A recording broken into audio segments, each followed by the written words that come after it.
Bienvenue à la Chambre de commerce et d'industrie du Mans et de la Sarthe. Aujourd'hui, je reçois Damien Barrier. Bonjour Damien. Bonjour Bernard. Alors Damien, la société Fitech France à Sillé-le-Guillaume, j'aimerais qu'on en parle, mais bien sûr, avant, j'aimerais qu'on parle de votre parcours. Racontez-moi un petit peu comment vous en êtes arrivé à créer cette société. Voilà, tout simplement, d'abord, moi j'ai fait des études d'électronique, j'ai fait un bac, et puis après des études supérieures. Bon, j'ai travaillé dans la téléphonie mobile, bon, c'est que sur Le Mans, il y avait une grosse société, et puis aussi à Laval. Et puis ensuite, mon histoire personnelle, puisque j'ai rencontré une amie qui était allemande, et j'ai décidé de quitter mon job ici sur la région pour la rejoindre en Allemagne. Bon, je trouvais que c'était une formidable expérience, d'abord pour apprendre la langue, et puis aussi apprendre à la connaître, et puis essayer de décrocher aussi un emploi là-bas en électronique, qui est ma formation. Donc c'est comme ça que je suis rentré à la société Fitech en Allemagne. D'accord. Et puis voilà, donc j'y suis resté 3 ans. Et au bout de 3 ans, j'y ai travaillé un peu au départ comme support technique et puis ensuite en tant que commercial pour la France. Et j'ai souhaité aussi revenir en France, qui était mon souhait, puisqu'au départ, quand je suis parti, je ne voulais rester qu'une année. Mais l'expérience était tellement intéressante que j'ai prolongé. Voilà, au bout de 3 ans, on a souhaité...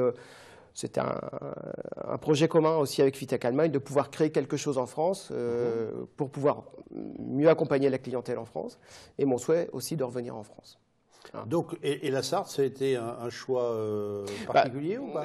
Oui et non. C'est-à-dire que moi, je suis originaire de la Mayenne, mais à quelques kilomètres de la Sarthe. On est voisins. Voilà. C'est le Maine. Voilà, tout à fait. Et le PDG de la société m'avait dit à l'époque, on peut créer quelque chose en France, mais il faut que ce soit quand même une région qui soit facilement accessible.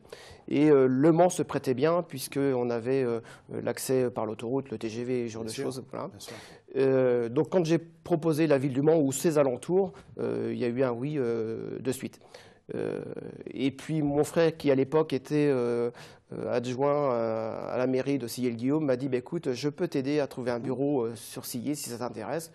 Voilà, donc je suis arrivé à Sillé un petit peu par hasard. Et puis je m'étais dit plus tard on reviendra sur Le Mans parce que c'est quand même peut-être plus attrayant.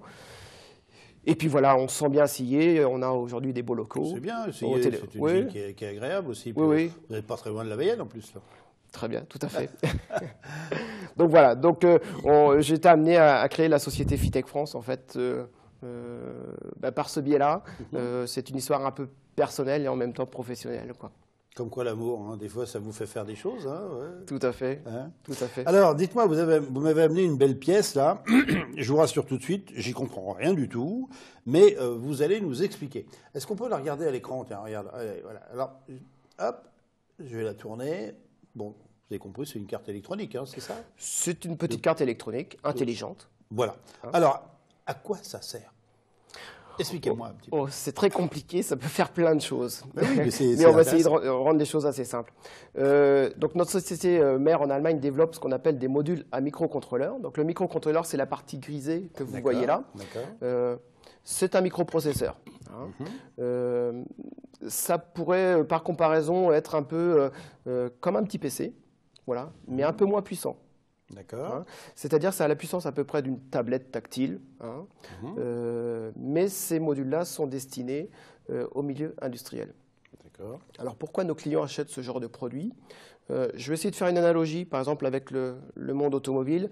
Imaginez un constructeur automobile qui souhaite développer une nouvelle voiture.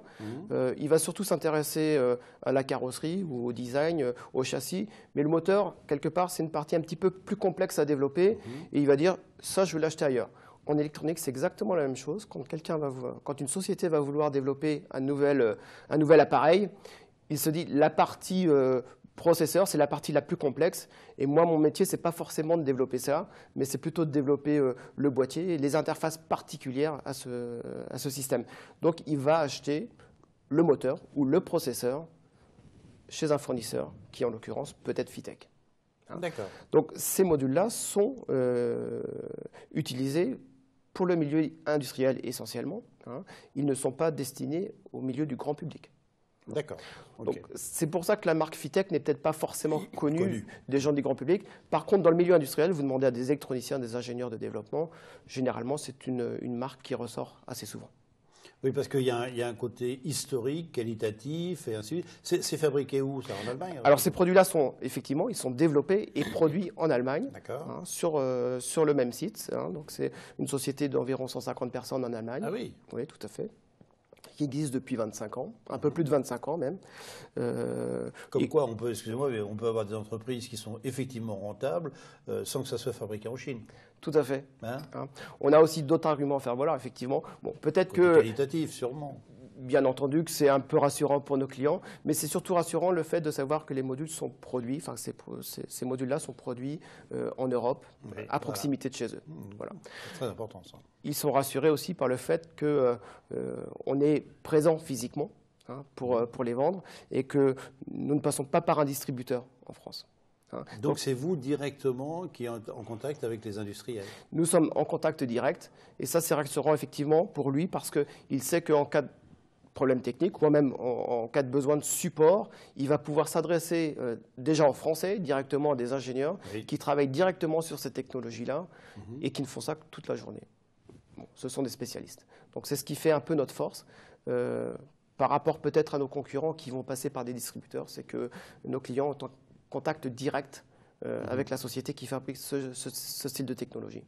C'est très minutieux hein, comme travail, ça. Hein. Ça a beaucoup changé, effectivement. Ça a beaucoup changé. C'est des machines qui font ça pratiquement elles-mêmes, ou c'est contrôlé par des gens, ou comment c'est?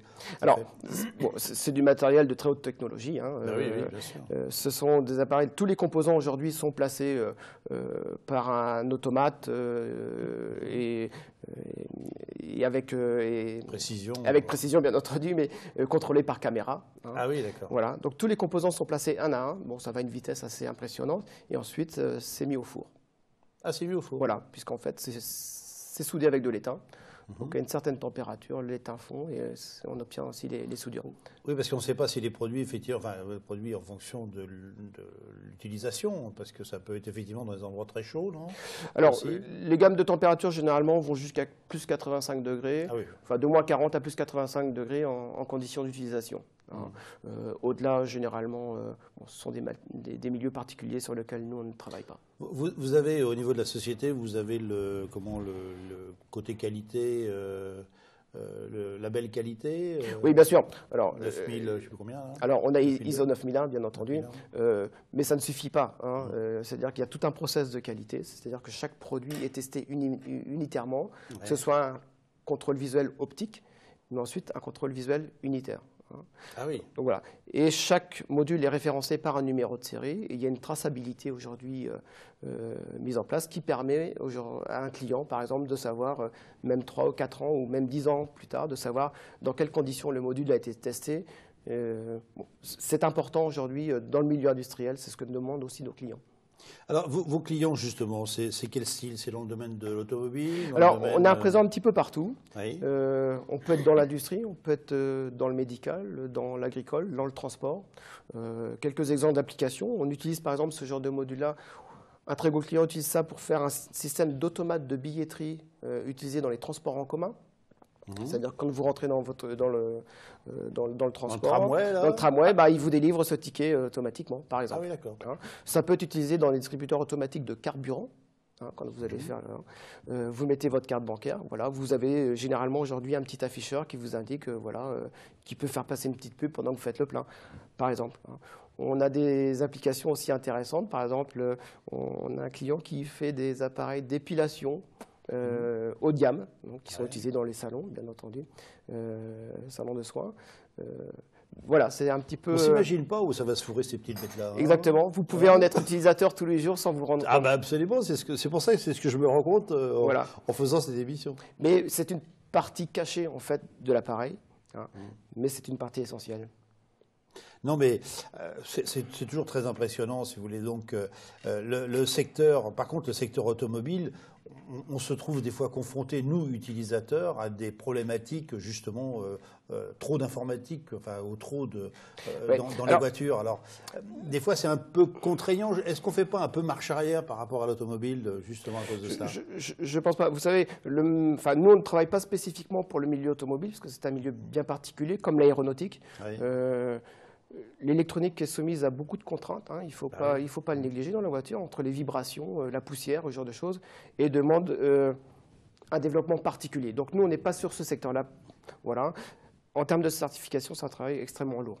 Hein. C'est-à-dire que, parce que vous avez là, ici, la partie hardware, ce qu'on appelle le matériel, mais il y a aussi la partie logicielle.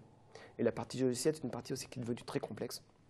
Et notamment pour le monde automobile, il faut aujourd'hui savoir prouver que le logiciel va fonctionner sans bug. Et s'il y a un bug, pourquoi il y a eu. Bon, c'est un peu complexe, effectivement. Ah oui, parce qu'aujourd'hui, vous allez chez le garagiste, il branche votre voiture, pop, on sait quel est le problème de panne ou des trucs comme ça. Ouais. Donc je suppose que vous, ça doit être un petit peu pareil au niveau de ce genre d'appareil dans n'importe quel autre produit, quoi. Effectivement. Maintenant, on accompagne aussi nos clients à pouvoir les utiliser. Hein. On n'est pas à l'abri, effectivement, d'un défaut, mais aujourd'hui, le process de qualité mis en place par Fitech permet de réduire ça au maximum. Hein. Quand on est dans le milieu industriel, effectivement, on attend que le produit fonctionne. C'est la première chose qu'attendent nos clients. Et bon, on sait qu'on a un retour défaut qui est extrêmement bas. Alors, en Allemagne, il y a combien de personnes à peu près qui travaillent sur... Alors, je vous ai tout à l'heure, il y a environ 150 personnes. Hein, donc, ça va de tous les services, c'est-à-dire du développement, service des achats, le marketing, le commercial et bien entendu de la production, et puis le test et la qualité. Hein. Donc, on a tout sur un même site. Voilà, ça représente environ 150 personnes en Allemagne. Et alors, sur la France? Donc, en France, on est 4 personnes. 4 seulement? Voilà, 4 seulement. C'est curieux parce que l'Allemagne, c'est quand même notre voisin. Et en fin de compte, qu'il y ait seulement que 4 personnes, parce qu'ils étaient déjà, je suppose, prospects dans le... Alors, oui, effectivement, Fitech travaillait déjà pour la France, mais notre métier, nous, en France, n'est pas de produire. Notre métier, en France, il est essentiellement de vendre. De développer, quoi. Voilà. Hein. Donc, logistiquement, on n'a pas forcément beaucoup de travail à faire, je dirais, parce que les clients français se font livrer directement d'Allemagne. Ah oui, d'accord. Donc ça ne transite pas par la France, donc c'est un gain de temps également. Donc nous, on va se concentrer essentiellement sur la partie commerciale, bien entendu, hein, mais aussi sur la partie communication, qui est importante, puisqu'il faut se faire connaître. Et puis après, les services qui sont le support technique, comme je vous ai dit tout à l'heure, ou ça peut être la formation également. Damien, comment vous voyez l'avenir? Je suis relativement optimiste. Je parle par rapport à mon marché et par rapport à la société Fitech. Aujourd'hui, on a des produits innovants. De toute façon, il faut toujours innover. Mais je suis relativement optimiste. On est sur des marchés de niche. Et aujourd'hui, on sait se démarquer aussi par rapport à nos concurrents parce qu'on apporte des services que les autres ne peuvent pas apporter, tout du moins pour l'instant.